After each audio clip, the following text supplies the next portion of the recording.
যে মসজিদে এখন দেশের রাষ্ট্রীয় চালানের একটা নির্দেশ দেওয়া হয়, আমি একটা ভিডিও করেছি, সেই ভিডিওটার মধ্যে আমি কথাটা বললাম ওই কারণে।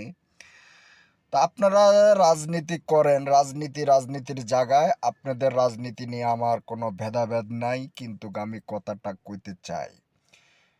আমাদের দেশে যত আলেম আছে, মাওলানারা আছে, কোনো কোরআনের আয়াতের থেকে যদি আল্লাহ নির্দেশ দিছে যে তোমরা অমুক দলকে যদি ভোট দাও তোমরা জান্নাতে যেতে পারবা, আল্লাহ পাক রব্বিন আলামিন এরকম ধরনের কোনো কোরআনের আয়াতে উল্লেখ করেন নাই। দ্বিতীয় কথা হলো, আমাদের রাসূল মদিনার মিম্বারে বসে কখনো রাজনীতির বক্তব্য উনি দেন নাই। উনি বক্তব্য দিয়েছে ইসলামের